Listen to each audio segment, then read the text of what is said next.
내 영혼아 여호와를 송축하라. 내 속에 있는 것들아 다 그 성호를 송축하라. 내 영혼아 여호와를 송축하며 그 모든 은택을 잊지 말지어다.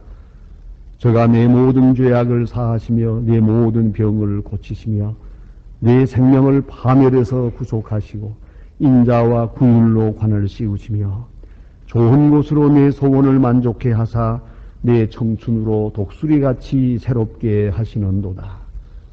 하나님은 영이시니 예배하는 자가 신령과 진리로 예배할지니라. 아멘.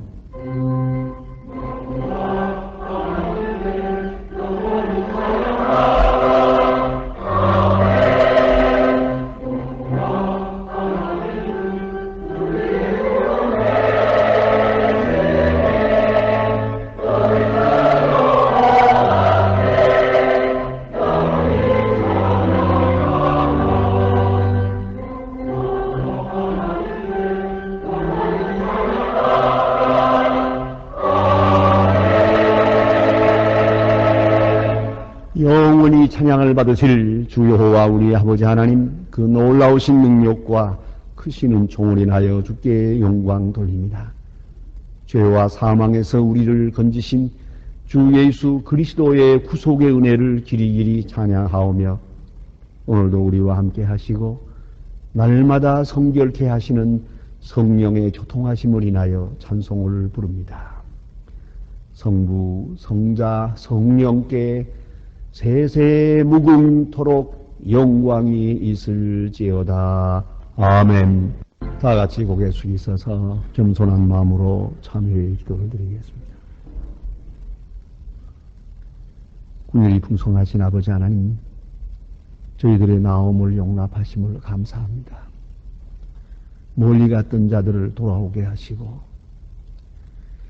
방황하던 저희들에게 바른 길로 인도하시며 속된 세상에 빠져들어가던 저희들을 모든 유혹과 시험으로부터 벗어나서 주님 앞에 나와 기도하며 찬송하게 하시오니 이 놀라운 은혜를 진심으로 감사드립니다.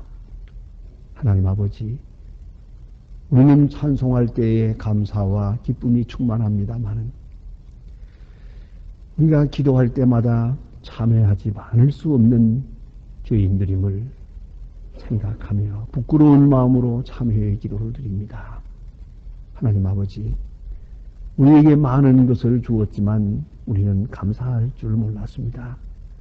많은 사건을 통하여 계속 주께서 말씀하시건만 듣는 말씀을 외면하고 나대로 고집스럽게 살아왔습니다.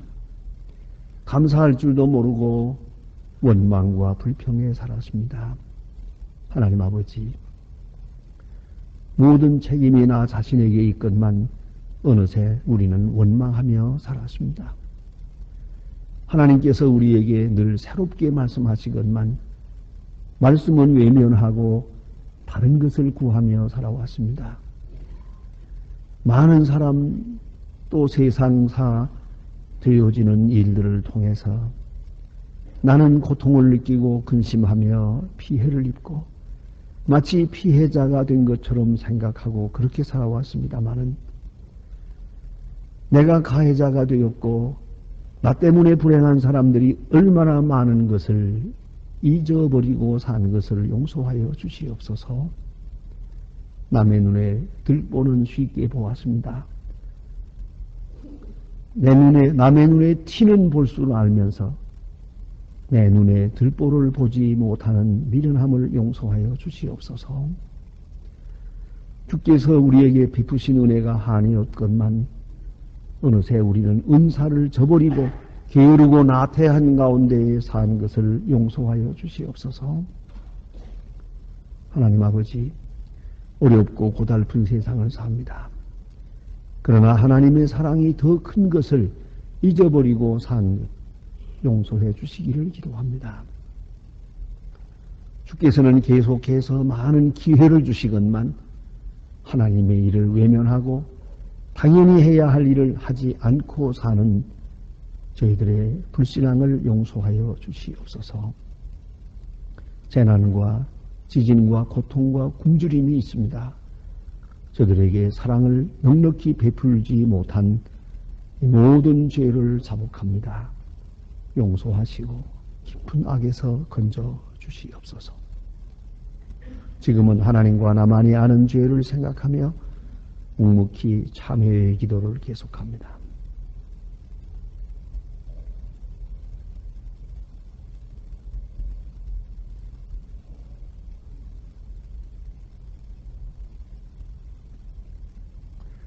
우리가 알거니와 우리 옛사람이 예수와 함께 십자가에 못 박힌 것은 죄의 몸이 멸하여 다시는 우리가 죄에게 종노릇 하지 아니하려 함이니 이는 죽은 자가 죄에서 벗어나 의롭다 하심을 얻었음이니라. 그러므로 주 예수 그리스도 안에 있는 자에게 결코 정죄함이 없느니라. 아멘.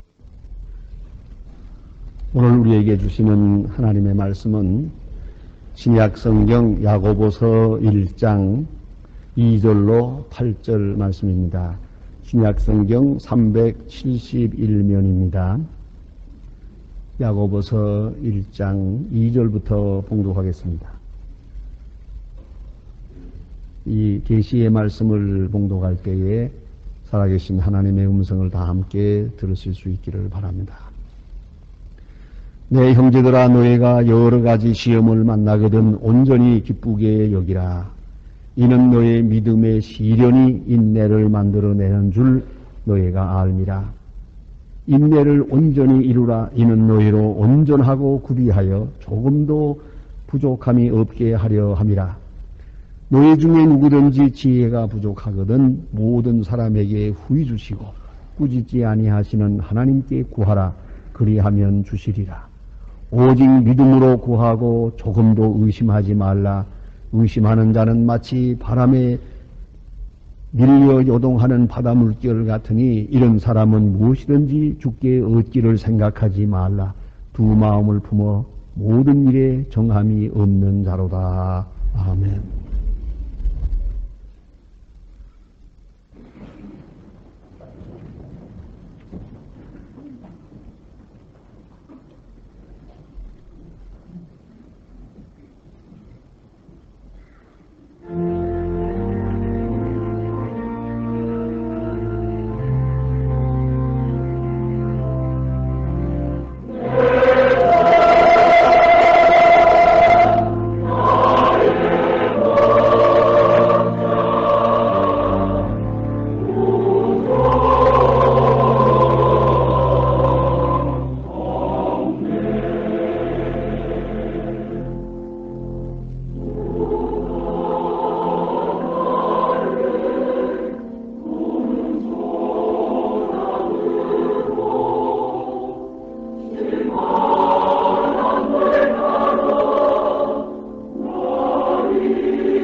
테크노 가수 이정현이 불러서 아주 선풍적인 인기를 모으는 바꾸어라고 하는 노래가 있습니다. 그 노랫말입니다. 모두 제정신이 아니야. 다들 미쳐가고만 있어. 어느 누굴 믿어? 어찌 믿어? 더는 못 믿어. 누가 누굴 욕하는 거야? 그러는 넌 얼마나 깨끗해. 너 나 할 것 없이 세상 속의 속물들이야. 바꿔. 모든 걸 다 바꿔. 사랑도 다 바꿔. 거짓도 다 바꿔. 세상을 다 바꿔. 그 노래가 너무 빠르게 진행되기 때문에 바꾸라는 소리밖에 들린 게 없는데 그 가사 내용을 알고 보면 이런 겁니다. 참 절묘하게 이 세대를 풍자하는 노래입니다. 마이크로소프트사의 빌 게이츠라고 하는 유명한 분, 여러분 다 아십니다만, 그가 생각의 속도라고 하는 책을 써서 작년에 세계적으로 많이 일키워졌던 때가 있습니다. 그 책 속에서 말합니다. 1980년대를 퀄리티의 시대라고 합니다. 1990년대를 가르쳐서 리엔지니어링 시대라고 했습니다. 2000년대를 내다보면서 이거 스피드 시대라고 했습니다. 속도의 시대라고 예언하고 있습니다. 다시 말해서 변화의 속도를 말하는 것입니다. 변화의 속도를 가합니다. 이 변화 속도, 모든 것이 빨리 변하고 있는데 문제는 생각의 속도입니다. 사물과 세상은 빨리 변하는데 내 생각의 속도가 그것을 따라가지 못하면 여기서 문제가 생기는 것이옵니다. 여기는 안정이 없어집니다. 불안하게 되고 절망하게 됩니다. 그런 거로 생각의 속도를 가해야 한다 하는 이론입니다. 그것만이 아니지요. 생각한데 인식의 속도가 문제고 조화의 속도가 문제고요. 다 소화하고 균형을 잡아야 되겠는데 이 균형을 잡지 못하고 그대로 달려가면 이 어떻게 되는 겁니까? 이 밸런스를 잃어버리면 안 되고 이 철학의 속도가 중요합니다. 그러나 여기서 문제되는 것은 더 큰 문제가 있습니다. 바로 방향입니다. 이렇게 변해 나갈 때 그 어느 방향으로가 가고 있단 말이에요. 어느 방향으로는가 가고 있는데 도대체 어디로 가는 거냐 하는 것이 문제고 변화의 목적이 문제고 변화의 동기가 문제입니다. 변화의 동기가 미래냐 과거냐 현재냐 하는 겁니다. 보다 더 앞에 있는 밝은 미래를 바라보며 우리가 급하게 변화하고 있는 거냐 아니면 과거에 몰려서 그저 막연하게 아무것도 모르고 변화는 다가오고 있는 거냐 아니면 현재라고 하는 것이 지겨워서 이라 모르겠다 아메리카나 바꾸어 보자 못 살겠다 아니 바꿔보자 뭐 그런 얘기냐 하는 겁니다. 그렇다면 이건 문제죠. 그런 거로 최종 목표 궁극적 가치 여기에 문제가 있는 것입니다. 변화의 속도가 가해진다. 그리고 우리 생각이 여기에 미치지 못한다. 우리의 철학이 이걸 따라잡지 못한다 할 때 우리의 도덕이 이걸 함께 가지 못하고 소화하지 못할 때 세상은 아주 망가지고 마는 겁니다. 인생도 다 망가지고 맙니다. 오늘 본문 성경에는 인내를 온전히 이루라 이렇게 말씀하십니다. 대단히 중요한 오늘 이 세대를 향한 메시지입니다. 큰 변화, 속도가 가해진 무서운 변화 속에서 나는 무엇을 생각하고 있느냐? 이 변하는 세대의 속도와 함께 나는 어느 정도의 속도로 생각을 변화시키고 있느냐? 이게 그 변화의 속도가, 생각의 속도가 일치하게 될 때 거기에 안정이 있는 것이옵시다. 그러면 내 마음은 어디 있는 겁니까? 여러분 생각해 보세요. 자동차가 달립니다. 내가 서 있을 때 보면 자동차가 급하게 달립니다. 그러나 내가 차를 타고 빨리 가는 차와 똑같은 속도로 가면은 두 차 사이에 균형이 이루어집니다.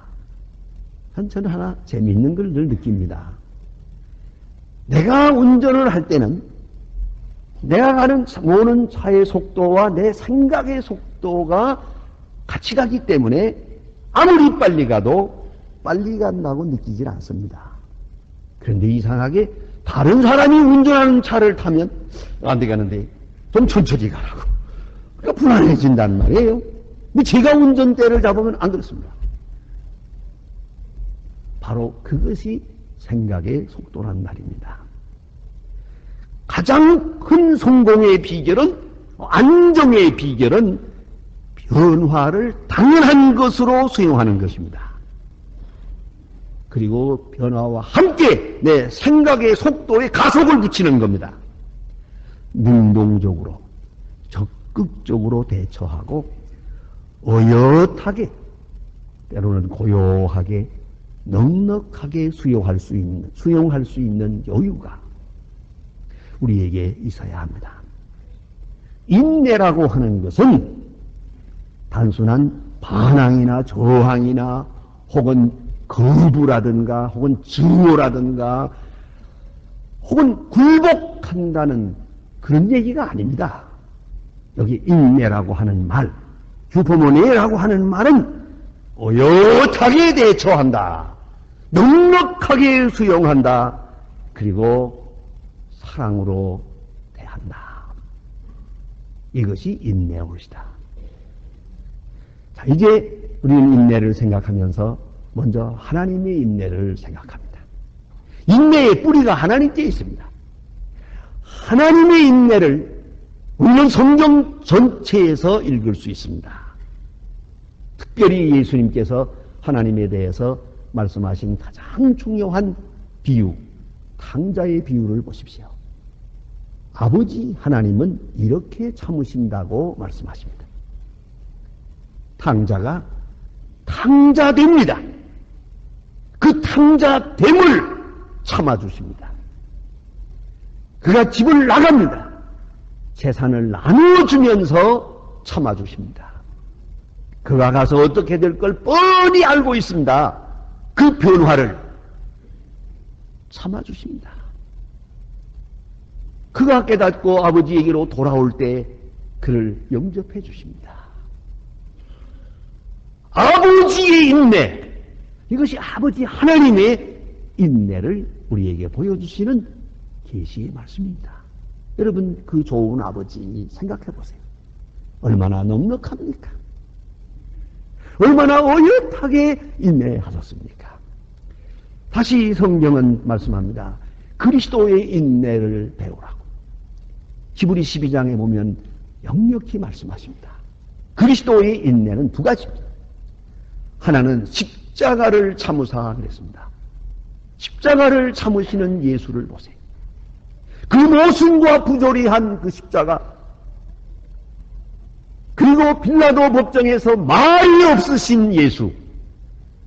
빌라도가 뭐라고 하든 제사장이 뭐라고 하든 예수님은 벌써 뜻하신 바가 있어서 조용하게 참으시고 오히려 저들을 불쌍히 여기고 있습니다.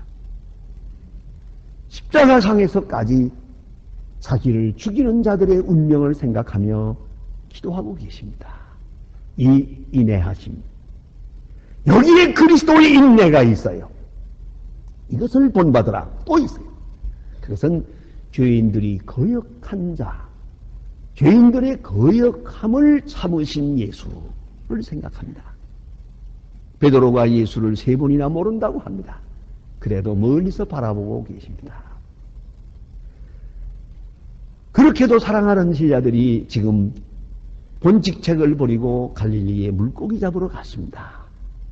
그러나 찾아가서 아무 말씀도 없으십니다. 조반을 대접하면서 네가 나를 사랑하느냐, 내 양을 먹이라고 말씀하십니다. 여기에 그리스도의 인내가 있습니다. 우리의 부족함, 우리의 허물, 우리의 나약함을 다 참아주소서. 엄청나게 참아주소서. 오늘 우리가 여기 있는 겁니다. 그의 인내하심 깊이 깊이 생각해야 합니다. 다시 본문 성경은 2가지 비유를 들어 말합니다. 농부의 인내를 배우라고. 야고보서에서는 농부의 인내를 배우라. 농부가 씨를 뿌리고 가을을 기다리는 것처럼 또다시 야고보서에서는 말합니다. 욥의 인내를 배우라. 그리고 본을 삼으라. 욥기를 우리가 압니다. 예? 물질과 가정과 재산과 건강과 명예와 의의를 다 잃어버렸어요. 얼마나 고생을 합니까? 이 많은 고생을 치르나 그는 하나님의 주신 약속을 믿고 꾸준히 기다립니다. 인내합니다. 욥의 인내. 그래서 그 결말을 봅니다. 욥은 다시 큰 축복을 받는 사람이 됩니다. 그래서 욥의 인내를 배우고 그 결말을 보고 그를 따르라고 말합니다. 여러분, 믿음 없는 인내는 고통입니다. 소망이 없는 인내는 절망입니다. 결국은 믿음과 소망, 이것이 그 속에 있을 때 넉넉하게 어엿하게 참아나갈 수 있는 것이옵시다. 오늘 본문 성경에서 인내의 지혜를 말해주고 있습니다. 어떻게 참을 것이냐고요. 먼저는 시련의 원인이 나 자신에게 있음을 알아야 합니다. 오늘 어려운 일 당할 때 이 이유가 나 자신에게 있다는 것을 먼저 생각하라는 것입니다. 미국의 아주 저명한 정신과 의사인 스캇 팩라고 하는 분이 계십니다. 그분이 쓴 The Road Less Traveled라고 하는 책이 있는데요. 아직도 가야 할 길, 그렇게 번역이 됩니다. 이 책에서 많은 정신병자들을 치료하면서 정신병이 왜 걸렸을까? 또 어떻게 해야 정신병자가 나았나? 어디서부터 치료가 되기 시작하나?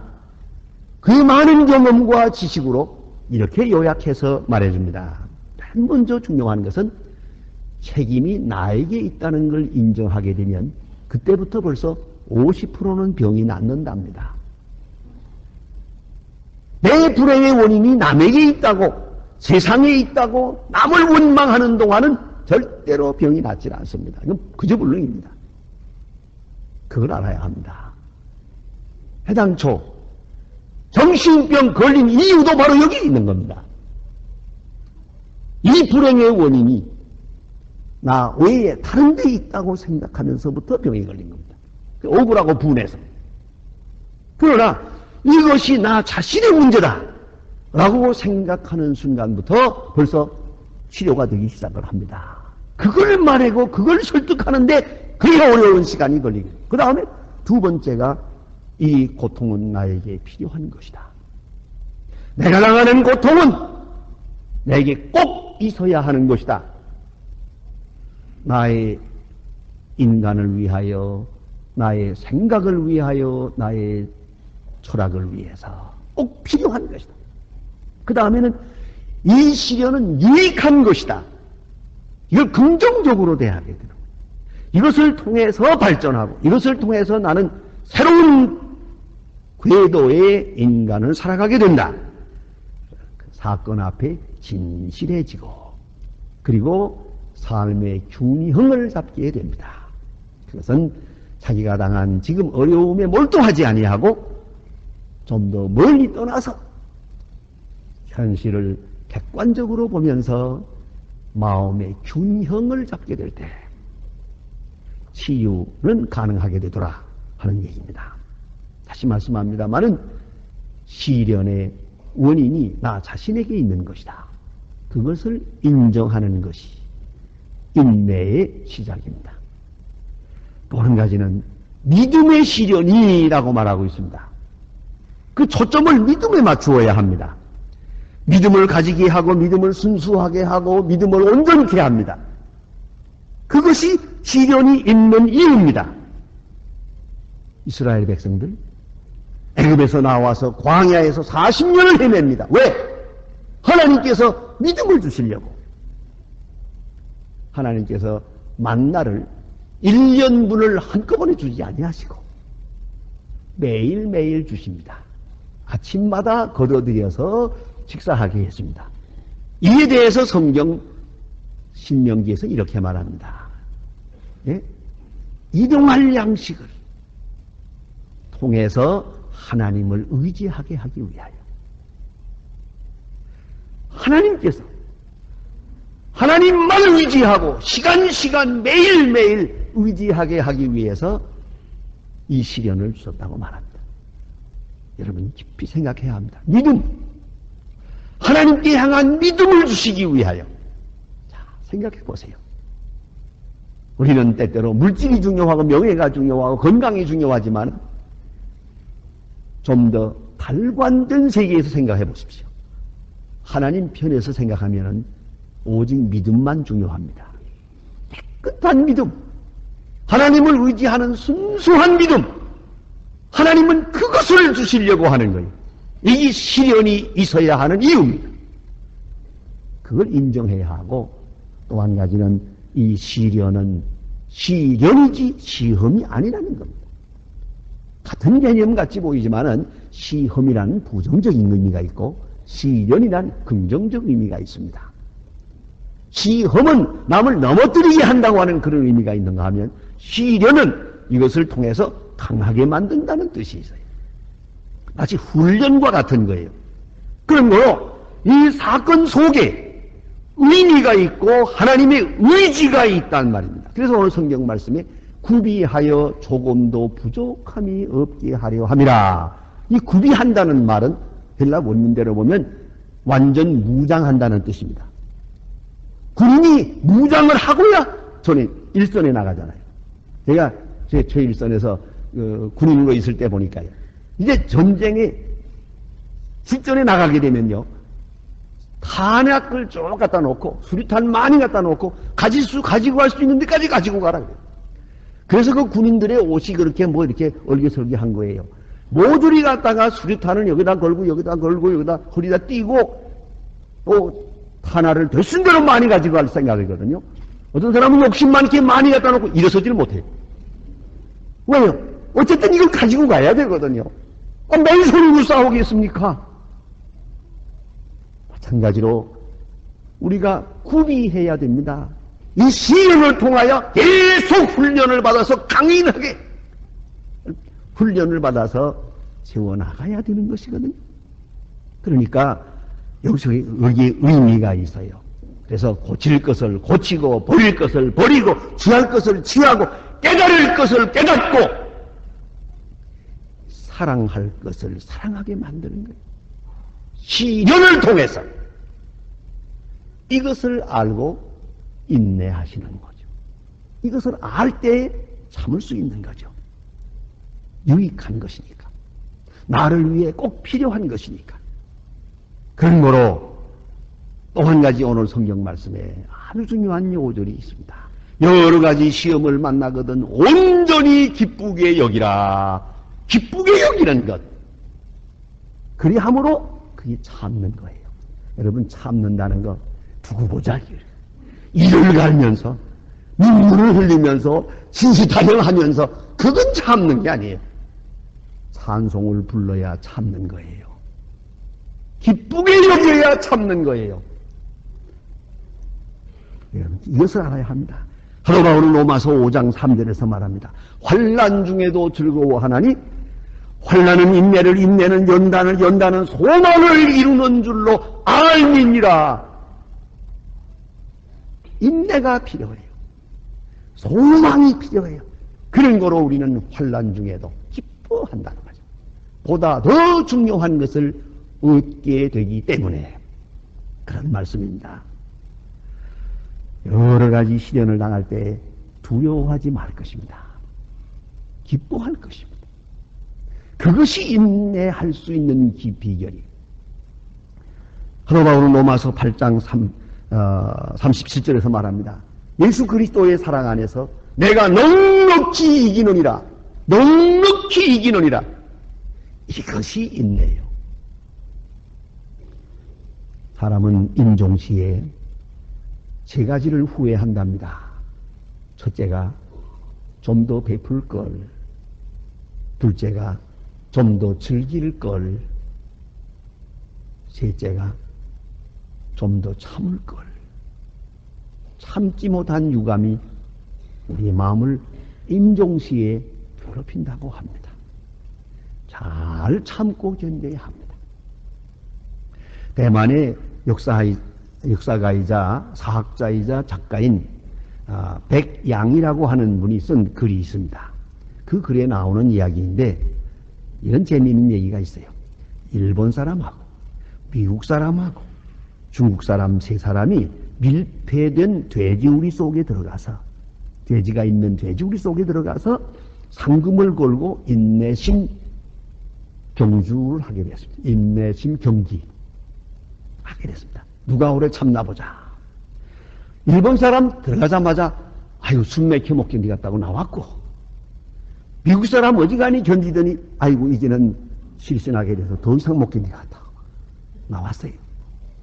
아무리 기다려도 중국 사람이 안 나옵니다. 심사위원들이 들어가 보니까 돼지를 떡 베개 하고 누워 자고 있더랍니다. 이 중국 작가는 말합니다.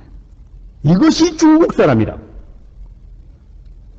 이것이 중국 사람의 저력이라고. 여러분, 인내로서 승부가 결정이 됩니다. 얼마나 참느냐, 얼마나 잘 참느냐, 얼마나 넉넉하게 참느냐, 얼마나 어엿하게 느긋하게 참아내느냐. 세상이 어떻게 변하든 말든 내가 어엿하게 대처하면 그게 생각의 속도를 가하는 거예요. 변화를 즐겨야 합니다. 겁내지 맙시다.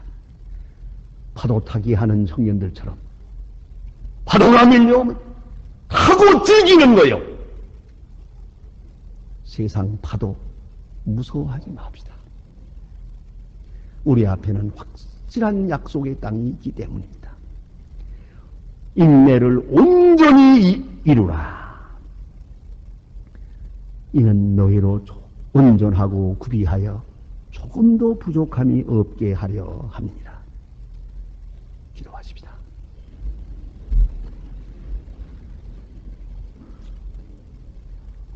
하나님 아버지, 생각한데 넉넉히 참을 수 있었던 일에 참지 못한 일이 너무 많았습니다. 인내가 부족함으로 해서 많은 실수가 또 있었습니다. 간절히 바라옵는 것은 이 급변하는 세대에서 우리의 마음은 고요하게 하시고 넉넉하게 잘 수용하면서 참고 견디는 가운데서 하나님이 약속하신 저 미래를 바라보면서 오늘도 승리할 수 있는 주의 사람들로 살게 하여 주시옵소서. 넉넉히 이기는 지혜와 용기를 주시옵소서. 예수님의 이름으로 기도합니다. 아멘. 지금은 우리를 구원하신 주 예수 그리스도의 은혜와 역사의 주인이신 아버지 하나님의 사랑과 우리의 인내를 항상 도우시고 승리케 하시는 성령의 역사하심이 모인 중에 이제와 영원토록 함께 계실지어다. 아멘.